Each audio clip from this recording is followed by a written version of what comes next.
Please enjoy. Sure, already am. Very good. All right, so I'm keeping an eye on the time. All right, I think we're pretty much ready to go. Does everyone feel ready?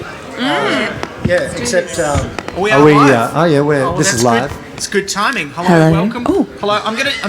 Hello everyone watching on the stream. I'm just going to say hello to the live audience behind us, which you might be able to see on the stream. Hello live audience. They are behind us. That's partly just because of the camera range, but it's nice for you watching on the stream to know that there are people actually here. So we're not just pretending to talk to an audience. They really do exist. I'll move that a bit closer because I don't want to get too much of an echo. Hello, welcome. I am Ben McKenzie. I'll be your dungeon master for the Biometric Dungeons and Dragons game that we are going to be playing. For those of you who may be tuning in now and missed the earlier talk, Biometric D&D is a project at Melbourne University run by a bunch of lovely people who invited us to come and play in front of you. It is sponsored by, as I check my notes and not make a mistake, the School of Computing and Information Systems. And it is investigating what happens when you let a computer artificial intelligence make Dungeons and Dragons characters for people based on what they look like. If that sounds like a dystopian horror from the future, that's because it may be. We don't know. We also hope it's a good bit of fun. And tonight we're going to find out by playing a game with a collection of players who have not seen their characters because they have not created them. They have been created by Skynet. And who knows what will happen. We will find out. So we're going to get straight into it because we don't have a lot of time. For those of you who haven't played Dungeons and Dragons before, I'll do a little bit of explaining, but this is going to be a pretty quick game. It'll give you a bit of an idea. For those of you who have played Dungeons and Dragons before, I'm going to be playing a little bit fast and loose with the rules. A couple of house rules. One thing you'll notice, just for the rules nerds out there, so I don't get too many tweets about this, we will not be rolling initiative. We've done that in advance to speed things up. And I am going to be fudging a lot of other rules as well. So if I do something that's not in the rule book, that's not a mistake. I'm making that choice as a dungeon master. That is my privilege to be able to say that. But look, let's get into it. Let me introduce our players, and as I introduce them, we will open up their character sheets as created by the Biometric D&D project and find out what kind of character they have been assigned. And first of all, I would like to start with author, improviser, storyteller, Vicky Kyriakakis. Hello. Yes, a round of applause, everyone. Thank you. Yes, please open it up. Tell us, what has the Biometric D&D project chosen for you? It knows my inner soul. It does. I am a human sorcerer, level 3 of the Draconic Bloodline. Oh, good lord. Yes. Okay. So for those of you watching at home who don't know about this, a sorcerer is someone who knows how to use magic, not because they've studied it in a book, but because some weird magical accident or some weird magical part of their ancestry has given them inherent magical powers. And you are a human. Yes, I am. What about now? The other thing in D&D, you have statistics. You have your ability scores. There are 6 of them, and these have been assigned to your character based on the photograph that you submitted for this game. Yes. Do you want to tell us what kind These of are these here. those ones there? What have you got here? All right, so I've got an average strength, so strength of 10. Strength of 10. That is average. Yes, I'm human average. extremely dexterous, however. I've got a dexterity of 15. That's amazing. My constitution is amazing. I'm 18. That's about as high as it can go. That's very good. Intelligence, I'm not stupid. I'm 11. Yep. And I'm quite wise, 15. Fear me, my charisma is also 15. Whoa. Wow. Okay, those are some pretty. If I'd rolled those randomly, I'd be pretty happy. Yeah. So that's great. Do you have a think about a name for your character? You can come up with a name for them. And the other thing that the Biometric D&D program has assigned to you is an alignment. Now, if you're not familiar with this, it's not that important these days in the game, except for informing how you play your character. An alignment is where you stand on the axis of whether you support lawfulness or chaotic behaviour, and also whether you are evil or good. Yes. And you will be assigned some combination of those things. What have you turned out to be, Vicky? I am lawful good. Oh, very good. Okay, so not only you believe in altruism, doing good for other people, and doing it by the rules of the society in which you live. Okay, that's great. Look, next up, we're going to go over to singer, songwriter, member of the band, The Off Topics, Mr. Polash Larsen, ladies and gentlemen. Yes, well, let's have a look here. It seems that I've got this back to front. Okay, let's have a look here. Yes, well, I'm a human. I'm a ranger, level 3. I'm a hunter. And I'm true neutral. So Wow. you better treat me good and you'll get something back similar. Okay, so I am a little bit stronger than average, strength at 14. I'm quite dexterous, 15. I'm really mediocre when it comes to my overall health, got 10. I'm slightly smarter than average, but only slightly, 12. Moderately wise, 14, know the ways of the forests. And not especially charismatic, let's say 12. 12. I'm moderately likeable at best. Forgettable. Equal parts. Oh dear. And what did you tell us your alignment? Yeah, I'm true neutral. True neutral. True. Ah, you believe in balance in all things. In moderation, yes. Now, Paul, I don't know if you were watching the discussion earlier, but I should tell you, you should feel very special because out of, I think it's about 2,500 people who've generated characters through their faces in the biometric D&D system, you are, I think, the only ranger. Is that right? I'm looking at Melissa and Niels over there who run the project. Yes, you are the only one who's come up as a ranger. Just you. Was the only one with brown skin and glasses? Is that I don't know. This could be a bias in the system. But you do know some spells. I'll give you some cards that have your spells written on them. I'll have some for you in a moment, Vicky. That's great though. Excellent. Think of a name for your character. Next up, let's go all the way over to the other side of the table. How do we do? Vaudevillian, burlesque performer, clown, improviser, comedian. It's Ellie Squire, ladies and gentlemen.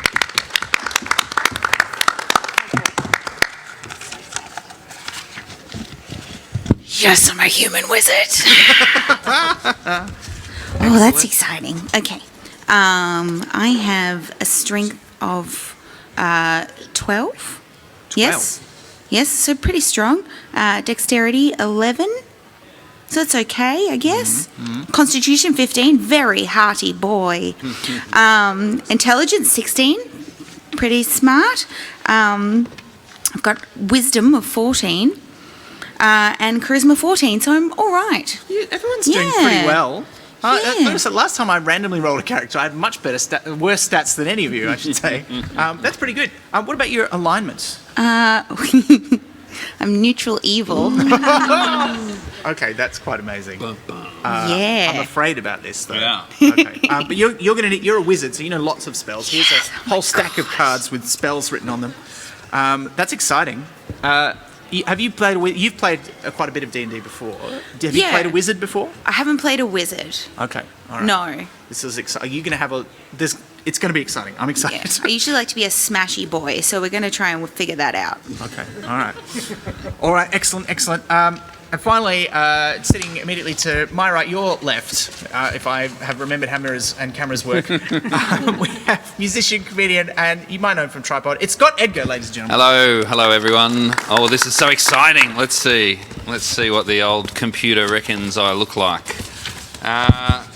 So I am. Well, I mean, I suspect it's a little literal because, firstly, we've all worked out to be humans. Yeah, So I feel like this fair. computer lacks imagination. I think if the computer was deciding on our race, that could get very. Oh, so bad we're staying very well quickly. clear of Let's that. not- yeah, Okay. I hope I don't know. Yeah. But yeah. I'm a bard, as it happens.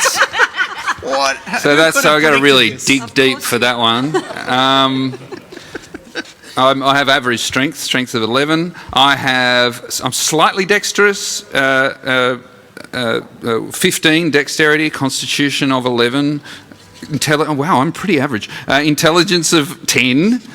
My wisdom is 15, which is unusual for a bard to have wisdom of any kind, I can report. And my charisma is 15. And I am part of the College of Law, and I'm neutral good. Oh, excellent. Now, Yes. I think everybody's got some sort of neutral part of their alignment. Is that right? Everyone's at least I'm a little bit lawful. neutral. Oh, you're lawful good. Yeah. That's right. But the rest of you got a bit. Now, as I understand it, that's also quite rare in the data set. So you should feel quite special. That out of all the people who've done this, most of them tend to be very evil or very good, or evil or but you've all embraced at least a little bit the idea of balance. and neutrality. But yes, you've all got some spells there. Great. This Are is the rest great. of these guys going to drive me a little bit crazy though, being all neutral? Being awful? Look, they're Non-committal. Nice. It can happen. Should we think up names? Yeah. Is now has the anyone, time? Has anyone I have thought of a name? Yes. My name is Aranthus. Aranthus. Aranthus. Of course, in Dragon Tongue, it's much longer. I'll spare you the pain. Okay. You've taken a name from your draconic ancestors. Great. All right, that's very good. Polash, do you have a name for your character? I do. I've named myself Shuffler. Shuffler. Not a reference to any well-known trilogy at all. Just came to me. Shuffler. Shuffler the Ranger. Okay. Is it not because we're in Melbourne? It's the Melbourne Shuffler. Could be. Yeah. Okay. Could be. Just checking. Okay. Ellie, have you come up with a name? Yes. My name is Magical Greg. Magical Greg. Yes. Okay, excellent. Setting the tone for our evening here. Those of you watching, when you do play, I do recommend that if you get the chance, get your players together before you start and establish how silly or serious your game will be. Otherwise, you'll end up with this. But this is good though. Name, like we use the whole name every time we talk to. We have to say Magical "Hello, Greg. Magical Greg. Every single time. Okay, great. And Scott, have you coined it? It's a stage name. Crutch Hand Garden. Crutch Hand Garden. Mm-hmm. Okay, great. This is excellent. All right, folks. We're gonna get straight into it because we don't have a whole lot of time to play tonight. So we're gonna get straight into an adventure. Now we're gonna assume that you are all already adventurers who already know each other, and in fact you are members of a noble guild of adventurers, because the world of Dungeons and Dragons, which can take many forms, but in any world that you play Dungeons and Dragons in, there are always some things that are in common. One of those things is that outside of towns and cities, any kind of large settlement, it is very dangerous, not just because of the usual dangers that you might find in a real world, like wolves or diseases or lightning, those sort of things, but also because of monsters and horrible magical awfulness. And so there are adventurers whose job is to try and deal with those sorts of problems. That is you. But I would like you. This is we're going to give some giveaways here in the Melbourne Knowledge Week arena, if we can call it that. I would like someone over here to name this guild of adventurers. What is the name of their noble guild of adventurers? What was that? Cutlery. The Cutlery Guild. So called because you cut your teeth stealing spoons from a necromancer to stop their evil plans. So well done. That's very good. Cutlery. There is a dice prize in that for you. Ooh, hello. Come and stick your hand in the magical dice lucky dip. Grab a dice for yourself. Just one. Don't get greedy. The gods of chance will afflict you. Very good. Give them a round of applause. That's very good. All right. The Cutlery Guild, great. Okay, don't use up all the luck in it. You might need it later. You get the table. Yeah. Now, the Cutlery Guild have sent you to this town, and I would like one of you to name the town. You don't need a dice prize because you've already got a set of dice. But what's the town called? Light Switch. Light Switch. Yeah, they've sent you. Nouns make very good names, guys. Just a little tip. They're easy to remember. And, of course, this is the world of Dungeons & Dragons is a magical medieval Europe kind of world, usually, which means they don't have literal light switches. So it's called the town of Light Switch because they often switch out the torches for ones with different coloured flames. Hey, it's very festive. Yeah, it's nice there. Yeah. But you've been sent here because of a call for help from the mayor of Light Switch, Marion Brass. And Marion Brass, not only the mayor, it's not a big town, so Marion also runs the local inn. And that is where you are going to meet Marion Brass to find out what's going on. The only thing you know on your way here is that some people have gone missing. And that is why you've been called in. But you are going to meet her at the inn. This is the traditional kind of starting place for a Dungeons & Dragons adventurer. And there's another dice up for grabs for our audience. We need someone to name the inn. I want you to think of, think of an animal. What's the name of an animal? Ferret, great. And what is a strange adjective, like a thing that you wouldn't normally do? What was that? Narrow. The narrow ferret. That is the name. That's worth a dice. Come on, grab yourself a dice. Come on. I think to be fair, all ferrets are pretty narrow. They are pretty narrow. It's a very reasonable. Yeah, one each. That was for two different suggestions. Yeah, grab yourself one. There you go. D8. The D8. You know, you can never have too many D8s.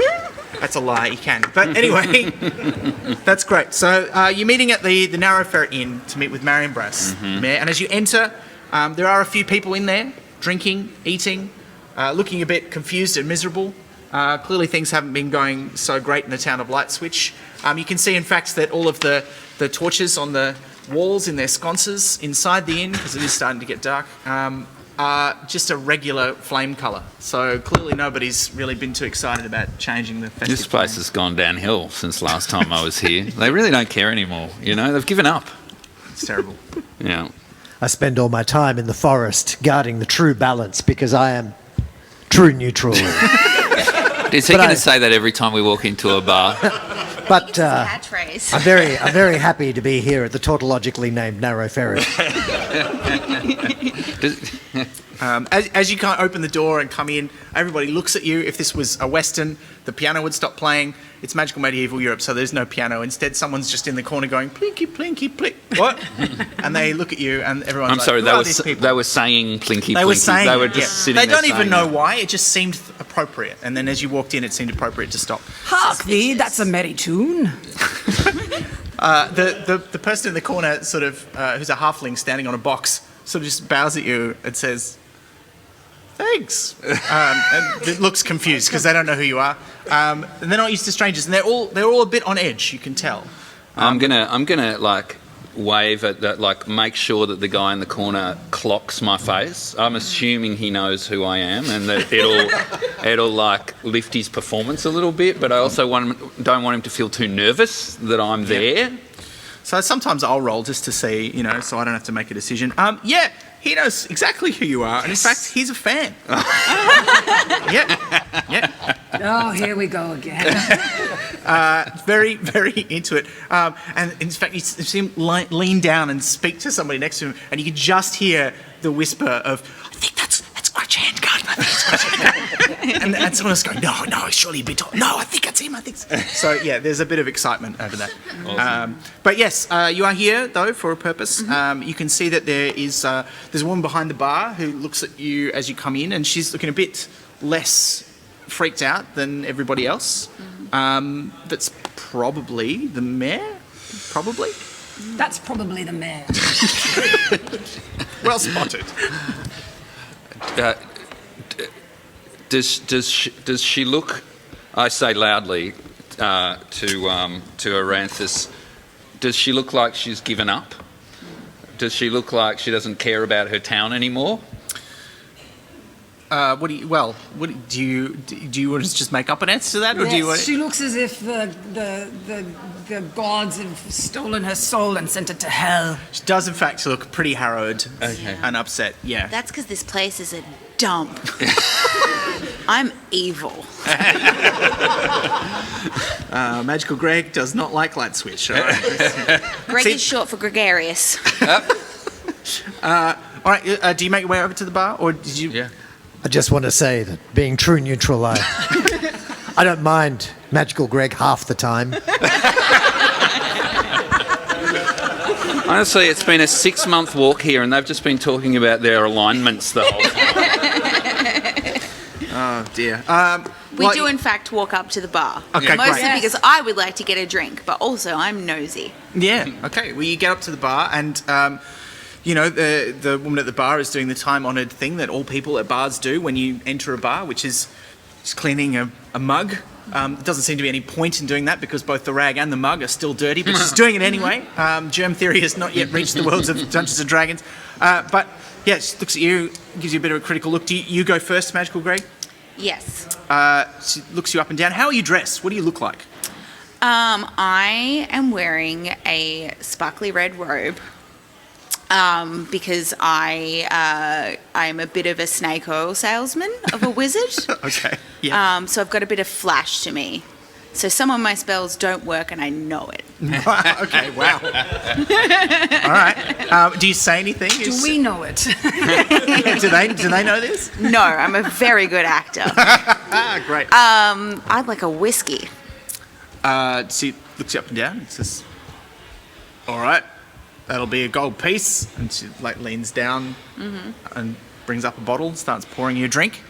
I'm going to slide up next to Magical Greg and sort of just in a conspiratorial voice, as though, I sort of speak the hospitality language. I'm like, do you guys have a tab running here for the... Did the Cutlery Guild set up a tab? As soon as you say Cutlery Guild, she suddenly, you can see a bit of tension in her shoulders relax as she realises who you are. But then as she passes your sentence and realises it contained the word tab, the tension comes immediately back. She's like, no. I mean, there is a reward if you can help us. We can, Oh, great. Well, you can take the booze off that. You can just... sure, that seems fair. Yeah, Of sure. his share, of my share. Oh, right. Okay, sure. What did you want then? yeah, I'll have a whiskey as well. Okay, she pours another one, looks at the two of you. I would like to legally acquire a cappuccino, please. A what?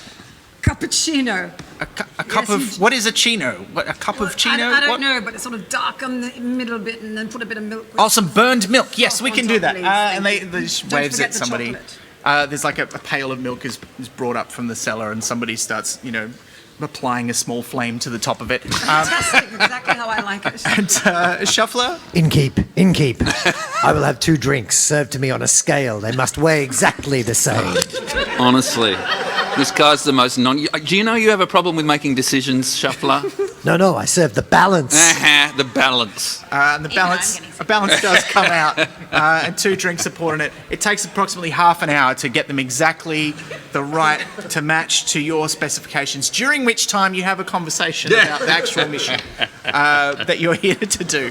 Yes, I think we should go talk to the mayor whose soul is missing. Yes, that's me. She says. Oh, it's the woman you're who's. the It's me. bartender The as well. one. Yes, it's my inn. Yes. That Mayor seems Marion. unfortunate for you. Yeah, that's it. That would have been. Well, it's a small town. It's only so much you can do. But yes. I noticed the lights haven't been... Like, every time I tour through this town, the torches are different colours, and there's a real place-making vibe going on. I know. People have started to call us light off. Yeah. And You've just kept up the same one since Christmas. well, It's look, July. I know. My heart's just not been in it. You see, it's my wife who did all that. She says, it was her choice of the colours in here. I mean, everyone does it for their own businesses. But we do try and coordinate. But she was the passionate one, Elsa. She loved the lights and the different colours, and she was always experimenting. Using little different alchemical powders to change the colour of the flame. And So now, what happened? Did you cheat on her? No, Let her go. she's disappeared. Oh. Along with 6 other people in the village. Well, do you have any clues about who took her? Then? No. Okay. Well, look, it all started about a couple of months ago. First, it was just sheep going missing from the fields. And, that happens. Wolves, sheep rustlers, people trying to construct board games. I don't know. Neutral evils were hungry. Yeah. But then it was weirdly regular. Like, one would go missing every week, and then it started being people. The first couple of people, we thought perhaps they just got lost in the spooky woods nearby, but we looked in the spooky woods and they weren't there. So then we started to get worried. And, Is it true that every time you tried to check how many sheep you had left, you fell asleep? Yes. Yes. It's a difficulty of being a sheep farming community. Very tricky. We'd at least get to 2 or 3, and then we had Is to it possible employ. all the sheep are there and then you've just fell asleep? Well, we were pretty sure that they were going missing until the second person went missing, because that was the town Insomniac whose job it was to count the sheep. They worked with the shepherds, you see. But one of the first people who went missing was one of the shepherds, and then the town Insomniac, and then when the third person went missing, we knew something serious was going on, so we sent word to the guild. And then I thought you'd get here much quicker than 6 months. But apparently it's been 6 months, and so, more people have gone missing in that intervening time. But it's just picked up just recently, so that it still feels urgent. Oh, good. Yes. Yeah. Good. I wouldn't like to come too late. Yes. And one of the people that went missing was my Elsa. She's gone. It's not like her. Who is that? Frozen. Who's your Elsa again? My wife. Oh, the one who's into interior decoration. Yeah. Exterior. That is heavily simplifying the alchemical work that she does. But fine, yes, okay, sure. I am a ranger. My preferred terrain type is the forest. I care not for this interior decoration. Well, that's probably useful because they're clearly not hiding inside. We've searched all the buildings in the place. You actually just came down with a position on something, so I'm really proud of you, man. You're making a real, progress. Can I I'll ask, balance that out. the last place you saw your Elsa? Well, it was here. It was here in the tavern. In the inn, Tautologically the Narrow Ferret. named. Yes. I mean, it's not a big town. She went out to do some shopping. One of those stores in town, and never came back. Did you do it? Case closed. Pack No. up, everyone. No, I didn't. I want it back more than anything, and I want all the other people in the town back. This is my town, I'm the mayor. It's my job to protect it and make sure things run, and there's something going on that I can't do anything about. That's why I've called you in here. Okay. Do they have anything in common, these people who went? Well, they all live here. I Which can't think of anything else. any specifics about the shop she went to, or what she was likely to do that day? Well, she'd already been to the alchemy supply wagon when it ran through the town previously. So I think she was just buying some regular, fire supplies, some wood and stuff. Mm-hmm. Yeah. And you say you've checked the spooky forest. Yeah, we checked the spooky forest Thoroughly? Pretty thoroughly. Pretty thoroughly. Yeah, I got pretty spooked. Well, that's because the spooky forest is not your preferred terrain.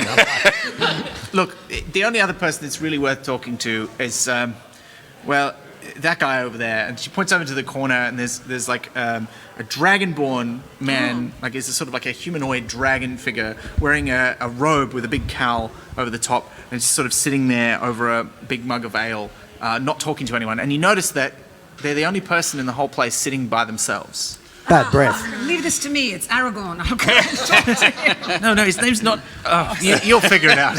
I wrote that down too. I'm going to go across and speak to said dragon person with my dragon tongue. Oh, yes. Yes, I read draconic. You speak the language of dragons. Excellent. do. What do you say in the draconic language? In the draconic language, I say, "Hark, brother. How goes it?" And the dragon person looks up and sees that you are in fact a human being and looks a bit confused, but is pleased. Seems also a bit surprised and pleased, and says back in the same language, "Not great, actually. Yeah, that's why I'm drinking in the corner. Who are you?" My name is Aranthus, and I come from the Cutlery Guild. Mighty Cutlery Guild. As soon as you say from a guild, they stop speaking in vernacular Draconic and start speaking in more formal Draconic, and they start saying, "Oh, the cutlery, excellent, very good, yes." Can I pull up my cappuccino and come join you? Yeah, sure. I mean, I do speak, the common tongue if you want to include your friends in the conversation. Ah, yes, all right, fair enough. And it switches back to common. Do the rest of you come over? Yes, I grab my 2 drinks and I carefully sip from one and then the other, and then I walk over. I am fully prepared and excited for this interrogation and am ready to be bad cop whenever you need. Do you say that in front of this person? No, it's an internal thought. Oh, okay, great. Okay, good. Just checking. I think maybe you could go, "Talk, will you talk?" And then Yeah. be like, yes. Yeah. The man, he looks at you and says, What? Okay, all right. Look, anyway, my name is Riley Exposition. Yeah, I'm coming over too. Thanks for asking. Oh, great. Yeah. Yeah. Okay, good. Excellent. I'm glad this is an inclusive game. Everybody's there. He says, my name's Riley Exposition. How can I help you? What do you know about these missing sheep? Oh, so much. I'm glad you asked. Well, I say that. I don't really know. I saw something. I'm sure of it. That doesn't really. I mean, we've all seen something. No, but I mean something suspicious. Right. Yeah, I saw it just sort of to the east of town, on the plains, just past the pastures where we keep the sheep. I'm sure I saw a shepherd there, but we're not supposed to take the sheep that far from the town. There's no grass for them to eat there. But surely the shepherds can go where they like. Yes, but I think I saw the shepherd with a sheep. That's highly unusual, not at all allowed. Seeing a shepherd with a sheep doesn't sound very unusual to me. When you say with, The sheep. I'm just vibing out on all this alliteration. I've got my notepad. I'm writing it. I saw a shepherd stray with a Was he sheep. with I'm the sure sheep I or saw a No, shepherd. it was like leading the sheep or watching the sheep. I don't know, but it was out of bounds. And when I called to them, it was almost as if they just vanished. And I came back here and I made sure I wasn't drunk, and I wasn't. So My next question. Yeah. well, I wasn't. So I'm pretty sure I really saw it. And then I heard, as I was leaving, I remember I heard this strange sound. It was almost like an animal noise, but not like a sheep or a cow or a chicken. Like it was some animal I'd never heard. Can you make the noise? Yes. I'm so glad you asked that. Thank you. I can. The noise was sort of like. That's a goat. Yeah. No, I don't think I heard it. Him. He's a ranger. Believe me, I'm familiar with many animals. Well, that's weird because there are no goats here. Only sheep. Well, that's why you'd never heard that sound before. Okay, all right. Make Did that it- sound again. No. No, I can't. I mean, I could. But it was kind of like. Did it sound like it came out of meat or a machine? A machine. It's not a hard question, dude. No, Was it a but- meat sound or a machine sound? I was just thinking that until you asked that. I didn't realize I knew the answer. But it absolutely sounded like a meat sound. Certainly not a machine. Could it not be a machine made of meat? A meat sheep? You've blown this guy's mind. He just sort of. Trust us, we're the coloring cure. I've never heard of such a thing. Is this even possible? Let's go get this meat machine, guys. Yeah. So Squint, which way is east? I have no sense of direction. That way. Great. What do you say? we go? Did you recognize the shepherd? No, they're wearing a shepherd's outfit with the whole cowl and everything, and they had a crook though. That's how I knew they were a shepherd. Was it frilly? Was any of their outfit frilly? No. Classic No. shepherd. Yeah, classic. Okay. Classic rustic, Did the like sheep all look business. happy? It's not Bo Peep. Oh, well, I didn't see the sheep's face, just the sort of woolly outline. Okay. Now that you're making me think of it, it did seem a little. There's something weird about it. I'm not quite sure what. The outline of the sheep. Yeah, it wasn't like I've seen a lot of sheep. There's a lot of sheep here. And Yeah. it was just not quite the right shape. It was almost just a little bit. I don't know, maybe a bit lumpy or something. I don't know. Like a llama? No. It only had one head. Oh. That's a llama, right? It's the one with two heads. No, that's a push me, pull you. Oh, I see. Your perfect animal. Obviously, your favourite animal. Look, I like goats. They serve the balance. Fair enough. Just one last question. Did you do it? No. We are crossing people off the list left, right, and centre. You're nailing this, Greg. Congratulations. Thank you. More magical than usual. Does anyone have a particularly good wisdom score? Oh, yes, I'm quite wise. You're quite wise. You're quite wise. I would like to roll You a had a wisdom. 14. Is he You believable? roll. Yeah, you can roll me a wisdom. Sure. We just do when if everybody wants to do something, we keep it short. Just have one person roll. But if somebody else is helping out, you can have advantage, which means you roll twice and take Read the those best numbers, one. baby. That's a 14. You don't even need to roll again. When he says no, there's a brief hesitation. You don't think he's lying, but he was very surprised by the question, and it took him a moment to kind of understand in a way that you don't think is quite normal. When I asked him if he did it. Yeah. Oh. Yeah. Is your soul missing? What? No, what? No, I've got a soul. I'll show it to you. You want to see my soul? I'll show it to you. And he just sort of opens his cloak, and there's like this weird glow comes out. And then he puts All right, it that's away. enough, Nice mate. colour. Jesus, it's we're in public. Oh, sorry. No, I've still got a soul though. All right. This smells like hypnotism to me, but I could be wrong about that. Sometimes Greg just says things. Magical Greg. They're magical I things. trust so- you, magical Greg, for some reason. I can't quite articulate to myself right now. Oh, I know what it is. It's the glitter, for sure. I trust you half the time. That'll do it. All right. So this is the information that you have. Take us to the place that you saw. Yes. I'm not going back there. I don't want to hear that sound again. Can you describe the place? Oh yeah, that's easy. So if you go east of town, you'll find the sheep fields, where the pens are. You go a little bit further, there's some wild pasture. You go a little bit further east, and then there's kind of like it's just like a heath but without much grass on it. It's just kind of just mostly kind of dirt and a little bit of plants and stuff. Yeah, we don't go there. It's we don't like it over there. There's something wrong with that place. Can I convince you to go? Yeah, sure. What do you? Sparkly. Oh, you want to use some sort of spell? I'm quite charismatic. Oh, you just want to use Persuasion. your inherent Yeah. charismas? Yeah. What do you say? What do you say before you roll? What do you say to him to try and convince him? Come on. All right, yeah, give us a roll. me, And Magical Greg. if you have a look at your list of skills there, if you've got the persuasion skill, you can do a little bit better. I don't. I don't think you do. No, that's No. all right. So you're just using your raw charisma. I do have investigation though. That will not help you persuade. No. But it could come in handy later. You never know. All right. What do you got? 10. 10 plus your charisma, which is 14 plus 2. okay. So it's 12. Look, he hesitates. He looks sort of a bit convinced by your incredible argument, but then all of a sudden there's a noise of a sheep from outside, but it sounds slightly off because it's coming in through the window, and you just see a haunted look in his eyes. He's like, "No, I can't hear that sound again." You almost convinced him, but Sorry, not what quite. sound again, Riley? No, I can't even make it again. I don't know. It's giving me nightmares. Look, please help us. Let's roll cutleries. Let's Let's go. yeah. Let's do this. All right, you rattle the cutlery drawer and you head out.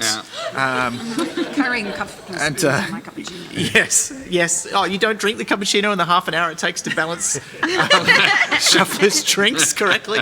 That's fine. You can take it to go. They give you a wooden keep cup. Thank you. And you head off. You head off to the east. It's pretty obvious where you got to go. This town is not that big. As soon as you head outside of town, there's some sheep paddocks. You go a bit before that. There's some sort of just wild grass fields, and then a little bit after that, you can tell this is the right place. There are a few rolling hills, and it's starting to get a little bit dark. You haven't wasted any time to go there. It was already dark enough to have lit the torches, but now it's getting a little darker. You can still see. You're out in the countryside. The stars are starting to come out. There's kind of a fairly full but not quite full moon. And you start looking around. How are you going to investigate this area? What are you going to do? Well, I'm going to call upon my primeval awareness. As a ranger, I have this ability. I can just feel the vibe. That's true. Feel the vibe. That's true. And see if there's anyone around. That's right. I'm particularly attuned to. Yeah, and I don't think you even need to roll anything. To No, do I that. don't. I just say, hey, I'm doing that. You're doing it, yeah. So you are doing it. And you do sense that there's an unusually low amount of life in this area. There's something weird about this area. Feels a bit off. There are not the normal amount of animals that you would expect, but there is something moving around that feels a bit unnatural. And you get a sense of kind of which direction it's in, which is a bit further to the east, over the next hill. Okay. Well, let's go that way. Ching! Do we have equipment? Oh, it's on the back. You do. You've got some standard adventuring equipments. Great. I'm pulling out my crossbow. Great. Yes, Great. my rapier is coming out. Yes. Good. I've got my bow and arrow ready. Perfect.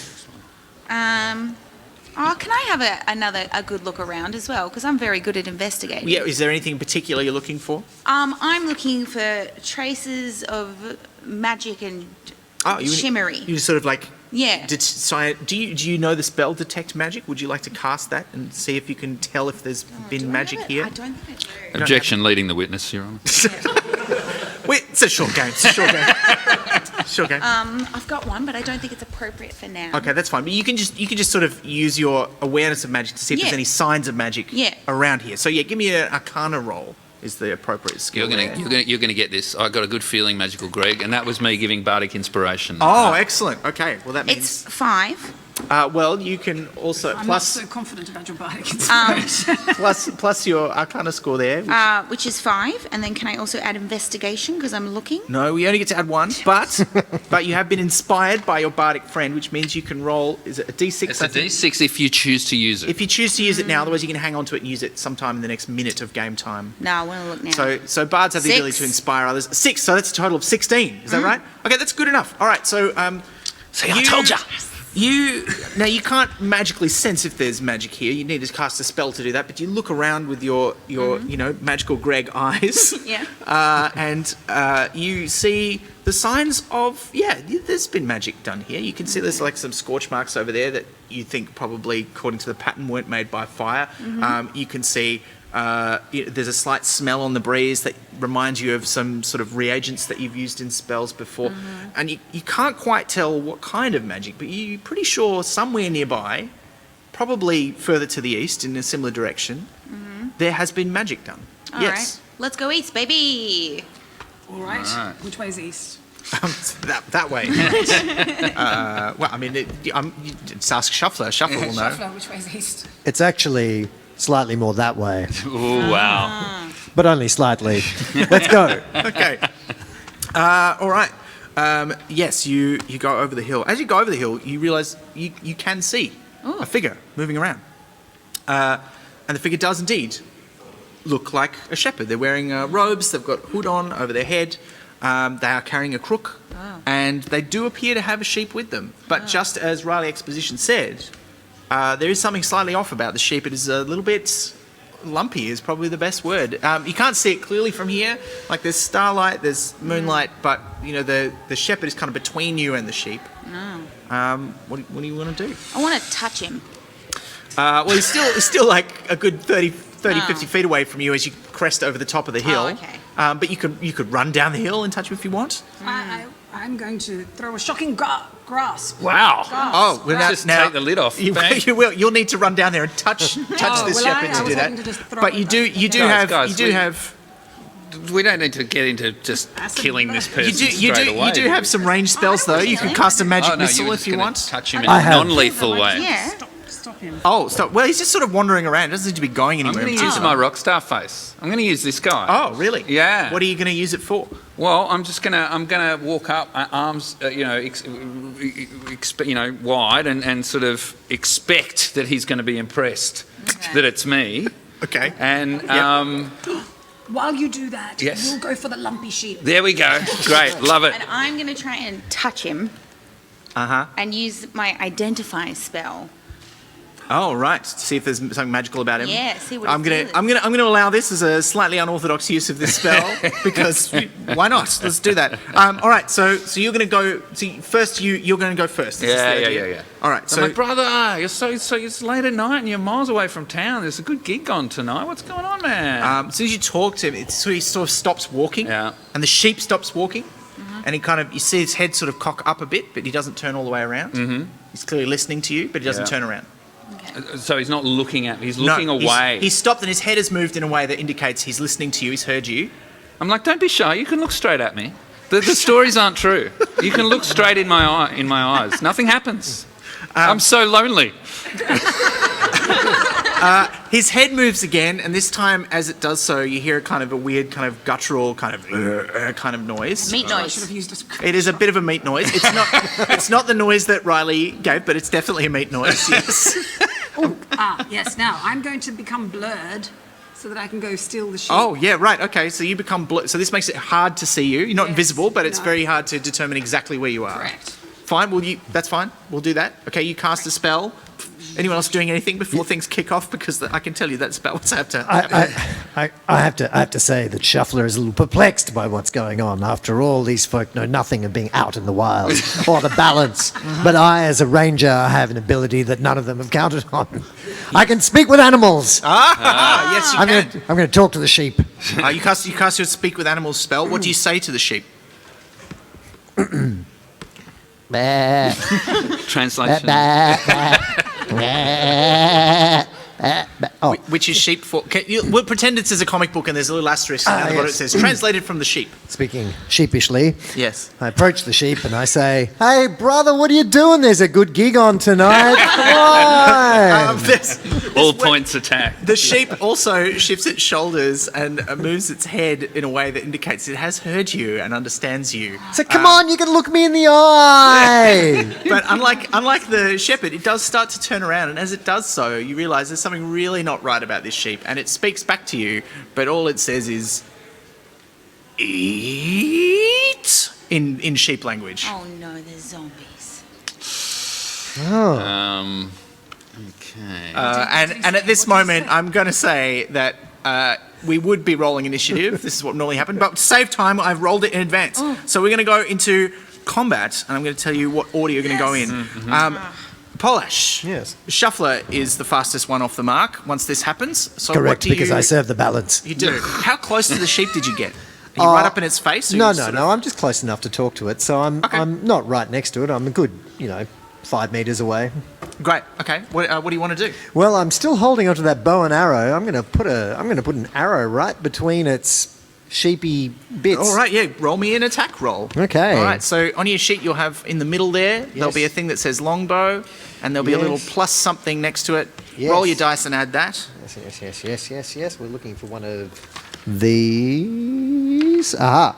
All right. So I'm not bad with this. It's a 1d8 plus my dexterity. Yeah. That's Which your is damage. +2, so attack bonus of 7. All right. I rolled a 3. You roll 3. All right. That's not great. Plus what? 1d8 plus what? +2. Okay. 5. So you're going to do 5 damage, but we need to know if you hit it. So roll a d20 as well. You're going to get this, Shuffler. You're going to get Come this. on, I've got you a can do good this. feeling, mate. That's a bardic inspiration right 12 Plus. plus. You know, it doesn't matter. You hit it. You hit this. You hit the sheep. You do your 7 damage to it. Your arrow. Where does it hit the sheep? Sort of just underneath its left clavicle. Yeah. Okay. Yeah. You bury your arrow and really this would probably pierce the heart of a regular sheep. The sheep does not seem that phased, to be honest. It doesn't fall over. It doesn't make much noise. It just sort of fully turns around in a way that seems very unnatural. It's almost like its feet move and it just rotates on the spot. It doesn't look right. And now you can see its face full on. Its face is not quite. In fact, it looks like it's almost like the two faces of two different sheep. It doesn't look right at all. It's a Frankensheep. It does look a bit that way. Yes. Are they sort of stitched together? Yeah, it looks. Maybe you can't see stitches that clearly, but anyway, It's an aberration. it could be an aberration. Yes. See what you did there. Okay. Bar, right? Okay. Is this an undead sheep I see before me? It could well be. It could well be. That's your turn. Excellent. And so I've given you a bardic. Oh no, that's a bonus. Is that a bonus action? Oh, it's a bonus. Never mind. That's all right. You can do that. You can do it on your turn. Yeah, But then the sheep attacks, and you have shot it with an arrow, so it comes running towards you. What's your armor class? There is printed on your sheet near the top. 15. Oh, that's pretty good, but not good enough. It rushes forward and it bites you. It does. It's 7 points of damage, so you need to find your hit points there. At the moment, you've got 22. You now have 7 less. You are on 15 hit points. That's not so great. Bleeding. But what's also not so great is that, unlike a normal sheep, when it bites you, there's this sort of weird ichor or some sort of strange stuff that sort of leaks out of its mouth and gets into your wound. And I need you to roll a Constitution saving throw. Oh my now, goodness. this is where you're going to roll the D20, and right up the top of your skills list are your saving throws. Yes. And add the number next to where it says Constitution in that little box there. Yeah. That's the one? Yes. Well, it's pretty easy maths. I have +0. Oh, that is easy. What do you got? 10 Oh, all plus right. Now, 0. look, you feel this ichor go into your wound. It stings. It feels gross. You know when you're feeling not great. You've got a flu or something, and you take that flu medication, but it's not the real stuff. It's like the stuff that they sell in supermarkets now, and you feel slightly better, but you still feel pretty gross. Oh, I feel out of balance. Yeah, you feel like that. Yeah. So that's not great. You are poisoned. That's not great. You feel gross. You will have disadvantage until you get over this. But that's all right. We'll come back to that. That's you. The sheep has attacked you. And now, Ellie, it is Magical Greg's turn. What's Magical Greg going to do? I really wanted to touch the shepherd, but now I'm unsure. But I think I'm still going to do it. Okay, all right. What could possibly go wrong? You want to rush forward and touch the shepherd? Yeah, and I want to identify him. All right. Okay. Now, you don't need to make a roll for this. Now, normally identify is used to identify magic items that are of unknown origin. But you are trying. What specifically do you want to identify about? Well, it This says stuff. instead if you touch a creature throughout the castle, yeah. you learn what spells, if any, are affecting it. Excellent. Okay. You learn. You touch him. You cast the spell. Definitely, a spell has been cast on this shepherd. Now, does Magical Greg know anything about necromancy and alchemy and that sort of thing? Oh, is it written down or do I just say it? Just tell me. Just tell me. I mean, Is he's that- a shifty character, so absolutely. Okay, great. We yeah, met because he was totally. my drug dealer for my band. First thing you do, you touch him. You're expecting maybe when you get up close and you see what he looks like. He's also a bit sort of weird and out of Yeah. shape. He's definitely dead, but still moving around. And you're expecting necromantic magic, and there is a little bit of that, but also there's something else there that's not a spell. So somebody has combined necromancy with something else to affect this person. Oh, okay. Yeah, it doesn't feel quite right. But definitely, like someone has cast Raise Dead or some similar kind of necromantic spell on this character, on this shepherd. Yeah. But they've also done something else that you can't quite identify because it wasn't an actual spell. Okay. Yeah. So you learn that. That's your turn. Excellent. You have learned some information. Very good. Next up, Vicky. Yes. It is Aranthus's turn. What is Aranthus going to do? Fantastic. I'd like to acid splash this sheep. Okay. Great.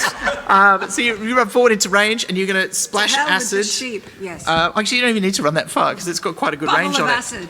Yeah. So I think do you even need what? Remind me. 5 feet of Oh, each now other. this is when Dexterity. it is a splash of acid that goes. Pff, Yes. and anyone standing close to the sheep, like someone. I can't imagine who you're thinking of. Move away, zombie boy. They do. They may get. It may get them as well. Are you willing to take that chance? Do what you must. It will serve the balance. This is your commitment to the bit is admirable. What we're going to need to do is we're going to need to roll. No, that's all right. Can I see that for a second? Just remind myself. You are going to need to make a dexterity saving throw. Polash, not you. So your spell just works. This is to see whether they can get out of the way or whether they get burned by the acid. So make a dexterity saving throw. But Right. because you are poisoned, Yes. you do have to roll twice and take the worst result. Okay. All right. All right. This is not good for you. What is it? So It's a D. it's a D20. D20. Here we go. Yeah. All right. Here we go. And I'm Here going we to go. roll. I'm Here going to we roll go. for our sheepy friend. Okay. My first roll is a. Okay, that's not good. I Okay. didn't say I was very bright. No, that's all right. That's okay. My second roll is a 13. I'll take that 5. Okay, that's pretty good. Well, yeah, you but I'm will taking the unfortunately 5. have to take the 5. Yes. So yes, you are going to take some damage. Can you roll me 1d6 to see how much acid Oh, damage? I do get +4 though on my Yeah, dexterity, it's so it's still not 9. quite high enough, I'm afraid. That's slightly below the midpoint, isn't it? It is. It's too low. So you are going to get burned by the acid. But good news, so is the sheep. Yes. Yeah. So can you roll me a 6-sided dice, just a regular 6-sided one, and we'll see how much burned by acid the sheep is. Fabulous. That's Is this no yours? six-sided one. There This it one, is. yeah, go for it. 1. Okay, so you take 1 acid damage, and the sheep and how takes much? 1 acid damage. Oh, we both take 1. You both take 1 each. Yes. So you burn them both a little bit, just a little. What does it look like when you cast this spell? When the acid, where does the acid Quite come from? ostentatious. I produce it with my hands, like this out of my heart. Oh, gross. Okay, and then you just throw it like a Yes, bucket of paint. randomly, like a bucket. That's Oh, this is exactly right. gross, but I love it. Okay, all right, that's great. That is Sorry. great for a given value of great. Scott, it is your turn. Okay, so I'm face to what's Crutch face gonna do? with the dude, face to side of Yeah, head, and I'm Yeah, he touching hasn't him. quite. He hasn't. and turned you're around touching yet. him. Yeah. So I have. So I'm not. Am I reading anything off his body language? He looks like he's going to spring into action. Is he he's- responding in some way? Yeah, his muscles are kind of a bit tensed up. It He's looks ready like he's to roll. going to do. Yeah, He's I'd gonna say do you can tell that. stuff. Okay. Yeah. All right. Look, I'm just gonna stab him with my rapier. I mean, I had it out. Bring it. Look, You you know, know. sometimes the simplest solution is the right one. We don't want to question him first. Sure. Come on. Yeah. All right. So Give it a go. I rolled a 5. Plus what? Plus what? Plus 4. Okay, It's all a right. 9. That is you. Okay, so you lunge forward with your rapier. Yeah. And you expecting that as he has not moved so far, the shepherd is not going to move. But as he detects your attack, he lurches to the side with unhuman speed, and you almost stab Magical Greg. But Magical Greg manages Greg. to get out of the way. Whew, Greg, I'm so sorry. So You're it's looking all right. great. You're looking great. Good glitter. Good identifying. It's all fine. That's another bardic inspiration. Yeah. Oh, great. Yeah, lovely. Magical Greg Yeah. will remember this. Excellent. It is now the shepherd's turn, and he is going to turn around and attack you, as you might expect. And he just uses his crook like a cudgel and tries to smack you over the head with it. You call that a crook? You call that a crook? He does call That's the crookest crook I've ever seen. That's my cutting words. Oh, really? Yeah. Which... it uses a bardic inspiration. Yeah, I'm going to use it. All right. So as he's attacking you, you are just dissing him. You're sledging and him. I'm taking 1d6 off his... Oh wow. Okay. Do you want to roll? You roll it. You can roll the d6. Right. No worries. So what? Scott's reducing the attack roll here. 2. To 2. Yeah. What's your armor class? My armor class is 13. That's enough. It's just enough. So he swings the cudgel, the crook at you, and you like make fun of his crook, and you just see his face, even though he's clearly like undead. There's something wrong with him. You just see his face go. Oh. See now you and he sort of doesn't recover mid-swing, and you just sort of use that moment to dodge out of the way. Do you understand how it works? Greg's awesome, you're shit. Yeah. All right, that does seem to be the way it works. And we go back around to you, Shuffler. You can roll me another Constitution save to see if you shake off the effects of this poison for starters. Yes. So roll the 20-sided one. Oh, yes.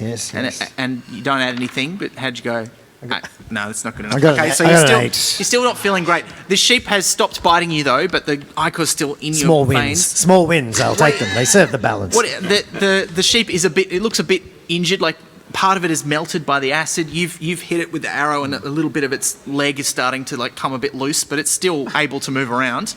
It's right next to me now, so Yeah, it's I'm right next to you. going to unlimber my dagger. Yeah, great. I'm gonna go and stab it in an eyeball. Okay, yeah, give me an attack roll. Roll that 20-sided dice. Okay, all right. Here we go.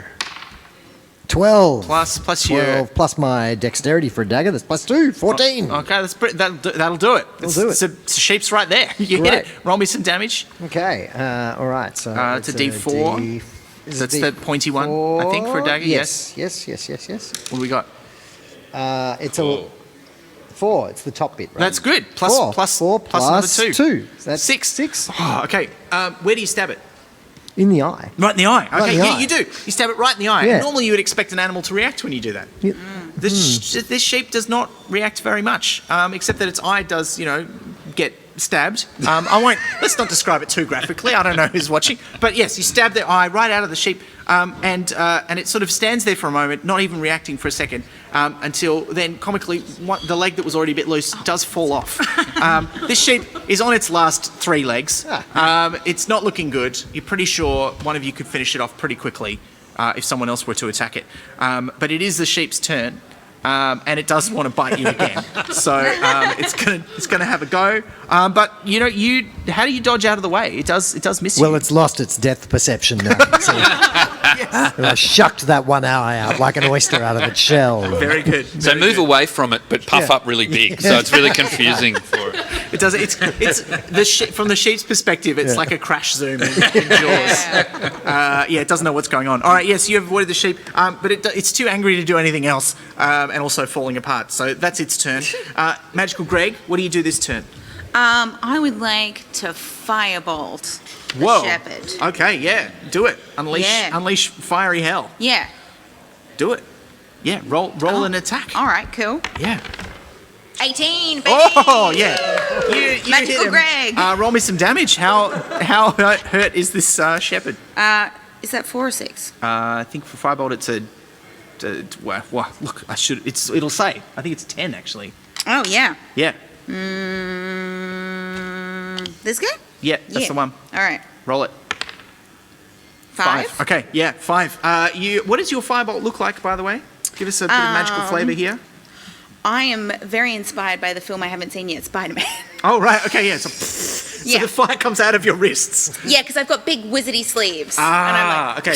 Nothing up my sleeve except fiery death. Yeah. Yeah, great. and some lightning. You burn the shepherd. The shepherd basically is the cow, like their outfit catches on fire. They are burned and their robes are flaming. You can now see quite a bit more clearly, but then everyone also, if there's anyone watching you, now they can see you quite clearly as well. Yeah. As it goes up in flames. He's not dead, but like he's on fire and it's probably trouble. not good for him. So that's your turn. Vicky, Yes. what is Oranthus going to do? Well, the sheep is almost dead. I will finish it off. With a magic missile. Oh, well, you don't have to do anything. The magic missile automatically hits the sheep. Roll me some damage, 1d4 plus something. Now you get 3 magic missiles.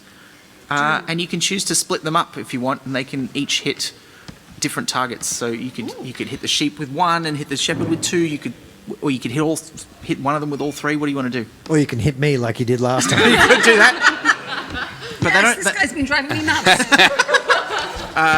Well, how would you like to split them up? Yes, all right. Well, I'll do.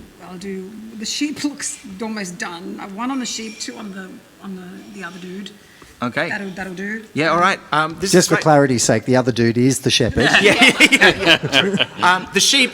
What do your magic missiles look like? What do they look like? Yes, like very black and glistening, like obsidian. Gross. Okay, great. I love it. I feel like the sheep is now Boromir from Lord of the Rings. Gets a giant arrow piercing it, made of magical energy. It dies. It falls over, and it just sort of starts to disintegrate and fall apart. The other two arrows fly across and hit the burning shepherd. They right in the chest, one in the front, one in the back. He sort of lurches to the side and falls over, but is sort of just propping himself up with one arm. He's very nearly out of this fight. Scott, it is your turn. What do you want to do? So I'm try going and to think slowly slide my rapier back into its scabbard. And with a look of utter disdain on this thing, and go, this is the shittest performance I've ever seen. You're on fire. Look at you. You're literally on fire. It's embarrassing, dude. We've never fought before as a team. And you've done nothing. Are you trying to like uninspire him? I'm casting a spell called Vicious Mockery. That's pretty vicious. Yep. The target can hear you. It must succeed on a wisdom saving throw or take 1d4 psychic damage. Okay. And have disadvantage on the next attack roll. This spell basically means you insult him so much it hurts. I'm hoping to insult him to death.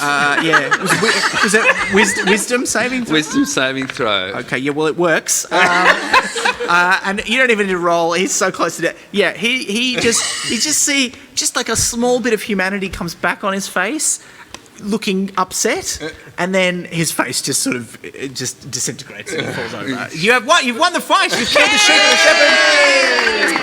shepherd. Can we do some sort of spoon dance? It's a spoon dance. This is why you're the Cutlery Guild. Now, there's no sign immediately of any of these other missing villages. This presumably is the shepherd that people mentioned. Yes. What do you want to do about following any clues that might be here? Wow. Well, I'd just like to say, quick check, am I still poisoned? Roll me a dice. We'll find out. Why did I Roll speak? the 20-sided one. No, you are not still poisoned. Oh. Excellent. Hey. Did we just fight some undead? Do you reckon they were undead? You think they What we probably just were fought? Pretty some... undead. Magical Greg knows something about this. Now listen here to Magical Greggio.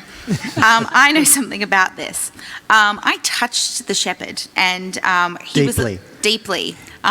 He was very soft. Cooties, shepherd cooties. So he is a little bit necromancy, but also a little bit something else that I am yet to sniff out. A little bit country. Yeah. A little bit dead and a little bit country. It's a fusion monster. Yeah. Yeah, a little bit of everything. So there's definitely some necromancy going on. So some sort of undead, but mixed in with something else. The reason why I ask is because I have a history with the undead. They are my preferred bad guy. I really dislike them. And Shuffler recalls that I seem to know something. I can recall something about them. That's literally what it says here on the sheet. Right. I can recall information about them. Sure. You recall a bit of information that's very pertinent, is that most undead are not capable of straying far from where they were created. Certainly not ones that don't seem very intelligent. So wherever this shepherd came from, it must be from somewhere nearby. Can I investigate the burnt body to see if there are some clues? Absolutely. Yeah. You can. Give me a I'm roll. going to do it. Give me a roll. 19. Perfect. Okay. You investigate the burnt body. This is definitely... First of all, you learn two things immediately. One is, this is not just one person. This is bits of different people stitched together. Probably about 3 or 4 people, you would say. And then brought back to life. But also, there's some weird smells, and as you sort of poke the body, you realise as the last flames die out that a few of the flames are not regular yellow flames. They are different coloured flames. Huh. And Yeah. who loves different coloured flames? This is Elsa. his dead wife, Elsa. Well, he didn't know she was dead, but she's dead now. What? Good. Yeah. Detectiving, Magical Greg. Thank you. Thank you. Really impressed. So what is the conclusion that you have drawn? Let's just make this... I believe part of this is Mayor Marion's wife, Elsa. Right, okay. Yeah. You could be the case.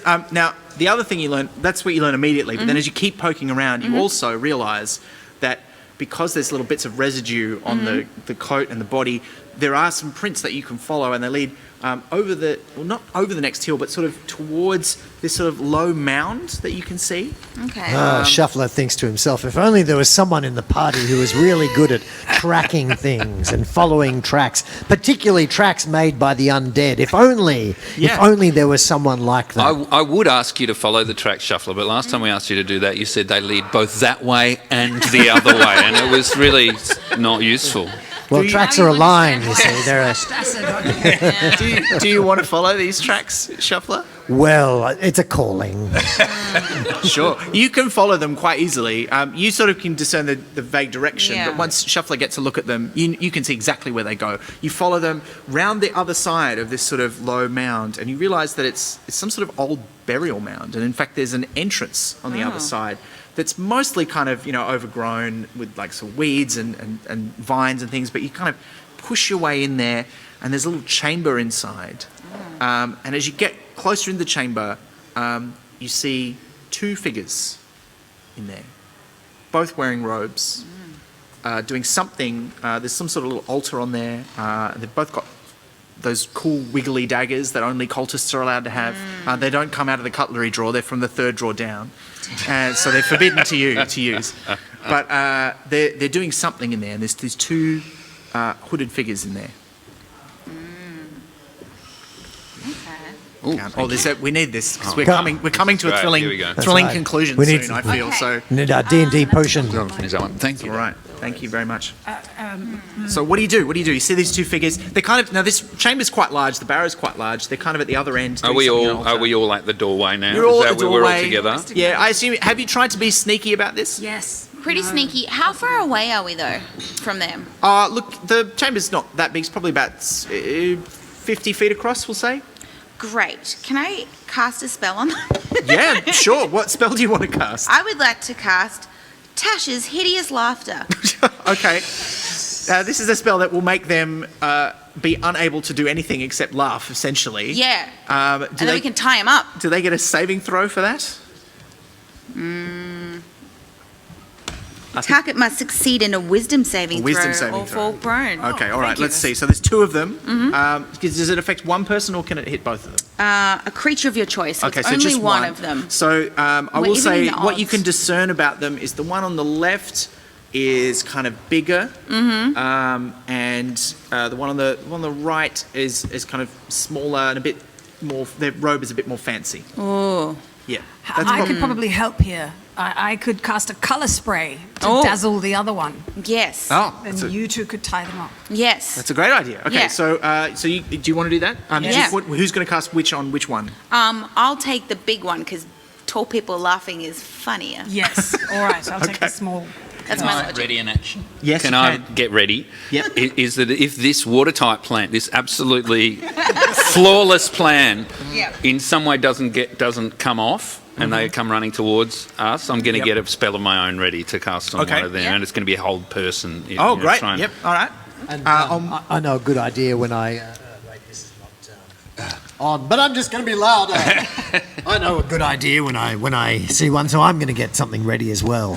Oh, right. Yeah. What are you readying? I'm readying my hunter's mark. Oh, okay. Oh, nice. All right. It's everyone's ready to kick off. Okay, so first of all, you cast your spell of Tasha's Hideous Laughter on the big one on the left. Yeah. They roll a wisdom saving throw, and what happens if they succeed?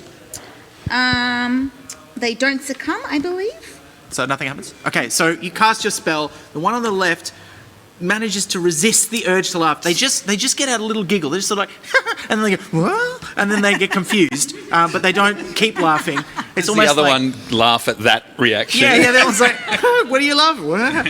But that means that the other one turns around just enough that you can cast your spray of dazzling colours. What's a 60-10? So this is let's not worry about that. Right. You've got more than enough power in that spell that it does dazzle them. Yes. What is the effect? It makes them blind or dazed? So flashing coloured light springs and... They are blinded. They're blinded. blinded. So the other one sort of turns around just enough that your dazzling display of lights gets right in their eyes, and they go ah, like this, just as they're saying, "What's so funny?" Ah! And so one of the spells has not worked. So did either of you want to use your action? So one of them's colour sprayed. The little Yeah. one. The little one. The little one. The little one is colour sprayed. The other one is unaffected. What are they actually working on? What are they actually hunched over? They're It's like doing some something? sort of like altar or plinth, and you can't quite see what it is because they're kind of in the way. Yeah, he's big. Is it now? Are we like in? Can I change? What my point is, can I change what I was going to do, or Yes, or since I readied it, am I locked into that? We are in the end game here, so I am happy for this to be the case. You drop what you were going to do because we're not quite in combat right now. Yeah, So yes, you yeah. can change your mind. I'm happy with that. Actually, you know what? Screw it. I'll just do it. I'm do just it? going to do Okay, it. great. So hold person on that guy. Okay, on the big guy. On the one that's not Yeah, all right. colour sprayed. What kind of save? Does he get a save? He gets a save. It's a wisdom saving throw. Okay, wisdom saving throw. Great. And what? How high does that? You're be? looking at 15. 15. And what happens if he succeeds? If he succeeds, nothing happens, and I'm going to tell everyone that I didn't cast a spell at all. Okay, sure. Well, as far as you can tell, nothing happens. I wasn't casting a spell. He I don't sort know of what. looks at his friend who's like going like this, and he's confused, and he turns around, and you cast your spell. Thinking this would be great. He'll stop turning around and he'll be staring at his friend who can't see him because they're blinded. But he just keeps turning around. Yeah. And you're like, oh, this hasn't worked. I can see this is going pear-shaped. Yeah, it is. Yeah. And what are you going to do? I'm casting my hunter's mark. I'm gonna mess these guys up. Yeah, sure. Which one are you casting it on? Well, the one who's not blind. The big one. Okay. Big one. The bigger one. Yes. Okay. big You one cast with a good the mark on the bigger one. Yeah. And as the bigger one turns around, I think there's enough light from the dazzling light display that you can recognise this figure. It is none other than Riley Exposition. It's Riley Exposition. The Dragonborn that you met in the tavern. Should have touched him.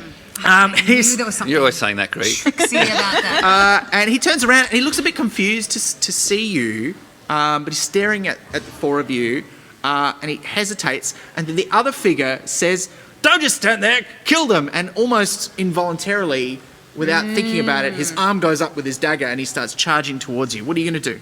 Oh dear. Are we in initiative or can Yeah, we we'll just call do this stuff? He's initiative. clearly under the influence. This is a fight now, so we'll go into initiative. I don't really want to acid splash him. And I'll just resort this. This is the benefit of having done this is that it takes a moment. Affluence. Yeah. Affluence. So know Scott, you that are word. actually first this Oh, time. fantastic. What are you going to do? Riley, it's you, mate. It's good to see you. I'm walking out there, same deal, arms wide, big rock star face, flash off the teeth. Yeah. It's me. We He's know coming each other towards you from with a the knife thing. like this. This is me casting Charm Person. Oh, great. Yeah, Lovely. Is he going to saving throw against that? It's charisma save, I think. it's isn't it? another. Yeah, it's a charisma save. Okay, it's a wisdom saving. wisdom throw. save, Yeah, wisdom yeah. save. Against 15. All right, he does not beat that. What happens to him? You're right, mate. You don't have to fight. You don't have to fight me, mate. It's just me. We made friends at the Narrow Ferret earlier. He's coming towards you. Now, normally, you've cast a spell before. Yeah. And, normally what happens is people sort of become, they treat you like they're your friend. Mm-hmm. This doesn't quite what happens in this instance. He sort of stops and looks very confused. And then he sort of, goes to, open his arms for a hug, and then he, one of his arms goes back up again with the dagger, and then it's like almost there's something competing trying to control him. I'm going to walk weirdly close up to him, quite intimate. Sure. Right? Face to face, Yeah. Nicolas Cage close. Okay. Right? Wow. Really intense. close. Yeah. And I'm going to say, you're safe now. You're safe now. You just have to tell us what's going on. I got you, mate. You're safe. We'll find out what he says back on his turn. Vicky, you're up next. Yes. So we've got the big guy's come forward with a knife, but he's kind of confused and has got a crutch right up in his face. You get to say things in Dungeons & Dragons you don't normally say. The other person is still blinded at this stage. They've still got their hand across their eyes, like trying to get it. It's not going to last too much longer, though. What do you want to do? Well, I think I could use a blur. Yes, you want to blur yourself? Yes, I'm just in two minds whether I blur and go and take the knife out of Exposition's hand, or blur and pull the kind of fit over the other guy's face. Okay, well, look, you will either way, casting the blur spell is going to use up your thing that you do this turn, so you have to do that next turn. So do you want to cast that now? Yes. All right, so that makes it hard for other people to attack you. Doesn't mean they can't see you, but if they try to, stab you, it's difficult for them to do that. And then do you want to go up to one of them? Yes. And get ready to do the thing? Which one do you want to go up to? I'll take the knife out of Exposition. Okay, all right, so you cast this blur spell on yourself. You come sort of this blurry, smear of, picture across the screen of our imagined cinema of this adventure. And you head towards our Mr. Exposition. It is your turn next, Shuffler. Shuffler speaks into a microphone that's clearly not connected to the PA, and he grabs the other mic like that. Now I reckon hear him. Good work. So I've got my bow at the ready. I'm not messing around here. I'm not messing around. No, what are you going to do? The balance won't look after itself. No. I'm going to put an arrow not through the big guy, but through the blind guy. Right. Straight into his head. Whoa! All right. we Well, go. roll me an attack roll. I will, which is a D20, is it? Yeah, it is, yeah. All right, okay. And I've just remembered here that I'm very good at archery. I get a +2. You are. That's included in the number you've got there. I think it's like +7. Oh my So god. roll it. What do you got? 17. +7. Yeah. Okay. You hit them. Roll me some damage. It's 1d. It's 1d8. That's that one plus. Plus my dexterity, which is 2. That's 4. Okay. Yeah. You hit the person who's currently going like this, right in the chest. I was aiming for his head. He was head. Well, look, you don't kill them, so we'll say that they jerk around while they're blind. Good. So yes. Okay, and while I'm at it, I'm going to use my ability, Hunter's Prey, which is Horde Breaker, and I'm just, once on my turn, I'm going to fire at the big guy as well, but a cautionary shot through his leg. I just don't want him Oh, moving right, around. The man whose face I'm currently embracing. Yes, that's right. You're going to because- shoot him with an arrow. Absolutely. What he's going to do? I've just got to immobilise him. Okay, roll it. Roll it. Cutlery Guild!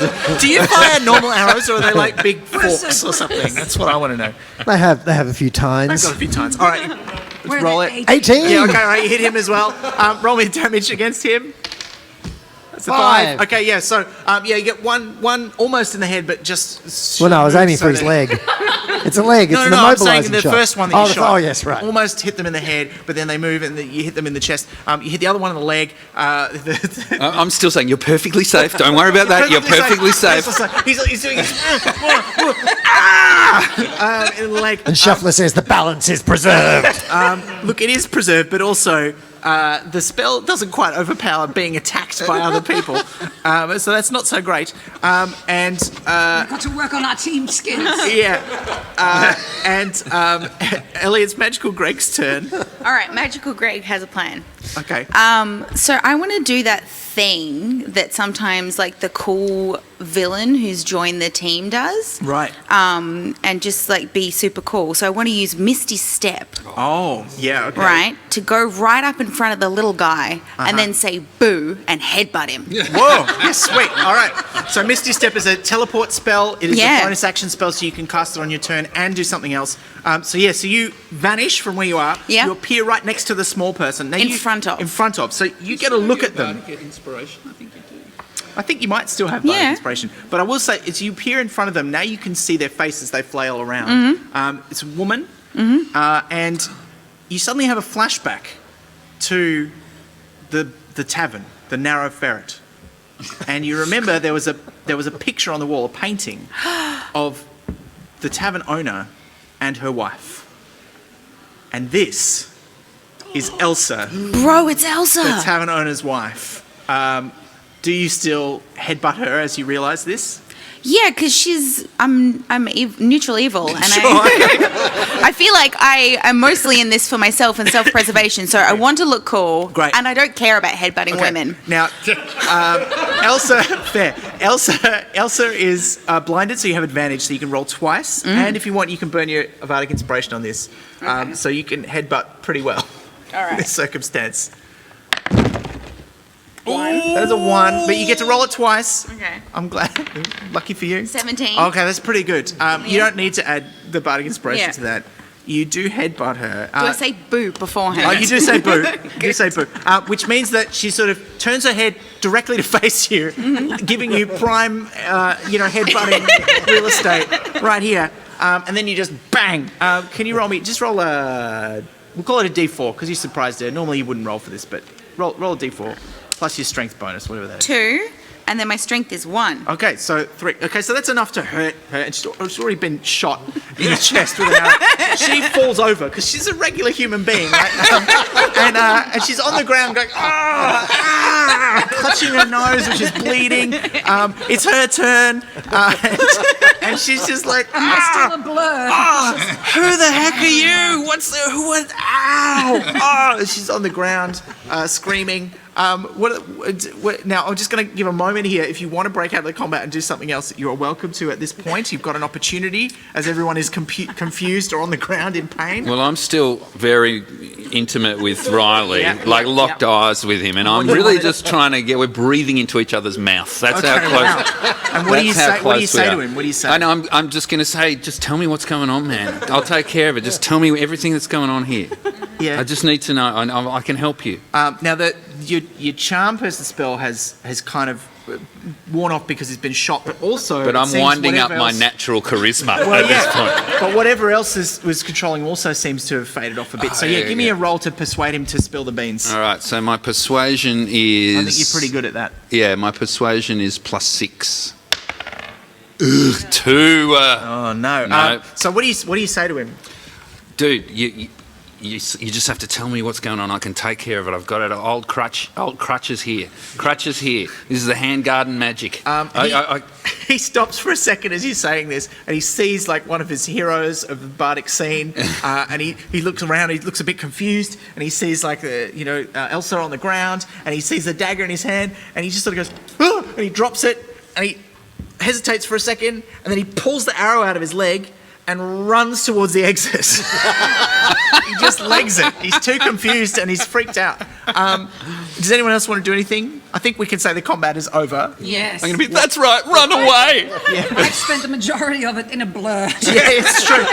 You are still blurred. And you're right next to him, actually. I'll give you a chance because he can't see you clearly. Do you want to try and grab him or do anything to stop him from leaving? Yes, I'll stick out a leg and You know what? You don't need to roll for that. He can't see you clearly and he's not thinking straight. He trips over your leg and sprawls on the ground, going full right on his face. And you're left standing there with the two people with the weird daggers on the ground, either screaming in pain or looking very confused. And it's at this point that you can see what is on the altar, which is a flame. And it is a flame of a colour you have never seen before in your life. It is not any colour you've ever seen in a rainbow. It's not any colour that you've ever seen, in the stars at night or on a painting made of any oil. And What's the name of the colour, Ben? Black-eyed Susan. what was that? Black-eyed Susan. It's you'd almost describe it as like the pinkest pink you've ever seen, and but like more striking than any other pink you've ever seen. But it's a flame in this colour, and that's what you see. That's what was behind them all this time. What do you do? blow it out. No. Do you? Yeah. Should we... Magical Greg. Oh, can I have a squiz at it? Yeah, you can look at it. Yeah. Yeah. This was definitely created with some sort of mix. You don't even need to roll for this. You can tell this was created with some sort of mix of magic and alchemy. Oh. It's probably alchemy that you were detecting on the dead folks before, and you can tell that because there's all kinds of alchemical reagents and stuff strewn on the platform around the flame. Mm-hmm. What do you want to do with the flame? We're in there, and I'll look cards on the table. We're in the end game here. We want to wrap this up around now. So how do you want to end Tell this? what the flame does. Yeah, do you want to try and figure out if it's got magical properties? Yeah. Yeah, roll for me. Roll an Arcana check. Can I touch it? Do you want to cast Identify on it? Yeah. Yeah, if you're willing to stick your hand in the flame, you can cast the spell on it. Ooh. Go I've for it. also got medicine. Oh, Sure. I'll say. You Sure. sure do. Yeah. All right. All right. Hit it. 20. Yeah. Natural 20. Magical Greg! Magical Greg, you shove your hand into the flame. Yeah. It does burn you. It hurts like heck. My But hero, magical Greg. you realise this flame, this pink flame, has one purpose and one purpose only, which is to be a colour that no one else is allowed to use. Only Elsa can make this magic. And you suddenly realise as you shove your hand in there, you see a vision of all the experiments that she did to get to this colour. And you also see that at various times people cottoned on to what she was doing, and she was so jealously guarding the secret of how to make this pink flame that she kidnapped and killed them and used them in horrible experiments that helped her to make this even pinker than it was already. Can I also just say that part of my identifying spell is learning how to use this? You now can use the pinkest pink flame. And I think we're going to call it there. Can we have a round of Cutlery applause to dance, everyone? Cutlery dance. Well done, Cutlery Guilds. Now, Nicely, Magical Greg, Chopper Gregarious. now we But have also gone, quite we have gone cutlery. slightly over time, but I do want to ask, you've all role played before, and some of you have got a lot of Dungeons and Dragons experience specifically, but you've just played with characters that were created for you not by a human being, but by a computer algorithm looking at your face. How did that feel? The choices that it made for you? Well, I mean, for time immemorial, D&D characters have been created by an uncaring god in the form of the dice, right? Oh yeah, sure. Yeah, so like being, so the kind of as a player you respond to what you're given anyway. So it didn't feel that different to me, honestly. Yeah, okay. I think there's a big difference in that you don't roll your alignment. Yeah, You tend to that's choose true. that. And Yeah, you yeah. tend to have a bit of a vision of, a concept around a character you might want to do. So, I mean, I've never played a ranger, and I've never really been excited by being someone who's true neutral. You really made it work. It looks good on you. Well, I mean, that's the thing. If we hadn't called it, I was, my character was going to propose that we take Elsa and Riley and conduct cruel experiments on them For balance. To balance for it out. balance it out. Yeah, okay. Okay. So in terms of commitment to role play and following your alignment based choices, it's kind of interesting. But I mean, you could do that by flipping a coin or assigning randomness to that. That's it. Yeah. I did find it a bit freeing, I must admit, to not have to think too carefully. So I've spent the last little while playing Burning Wheel, which is incredibly kind of like intense when it comes to creating character and creating belief and, figuring out what drives you, what your instincts are. And the ability to just have something shoved at me and go, okay, that's you, is actually a little bit freeing. It did. I do wonder if the nature of it, it's based on, I'd be interested to see what the back end looks like. So how does it make its choices based on the face? Yeah. What was it about my face that suggested a dragon? Yeah. Don't answer that, anybody. Clearly, I look like a good guy, though. Yeah. You've got a little bit of the devil in you. It's just interesting. It'd be interesting to me to find out what the kind of like how this is kind of informed. But otherwise, I did from a playing point of view. It's not much different from getting on an improv stage and having kind of like being endowed with certain things and then just having to play to that. Yeah, right. Ellie? I like that it picked up that I like to be a rascal. Well, normally when I play D&D, I normally play like characters that have opposite traits that maybe don't necessarily suit. So I've played in an ogre princess Yep. who went to university. I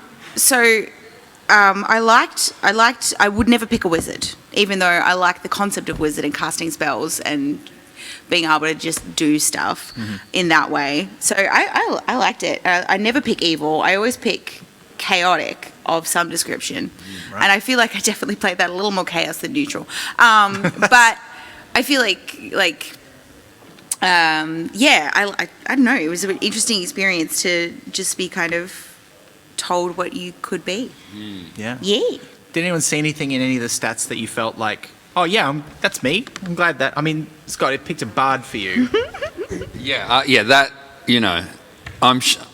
I'm pretty sure this AI isn't then going and Googling me. No, I don't and know. It's based on going your back face. and kind of, It didn't pick a bard for me. well, for right. example. So how does that make you feel? Well, I mean, I hate camping. This is trying to tell you to get out there and try something new. Like the micro. Well, look, we should say goodbye. Thank you, everyone, for coming in. Thank you, everybody, for watching in the space. Thank you to everyone who watched at the stream at home. I would also like to thank the School of Computing and Information Systems at Melbourne University, Matt and everybody working here on the project, especially Melissa and Niels, the project leads, Ben and Nellie, the designers behind the graphics and the game, the module that we played that I mucked with. So if you didn't like it, it was my fault. If you did like it, it's probably the other Ben. And a big thank you, of course, to Melbourne Knowledge Week and to all of our players. Thank you so much. And to Ben, our wonderful DM as well. Thank you, Melissa. Magical Greg. Magical.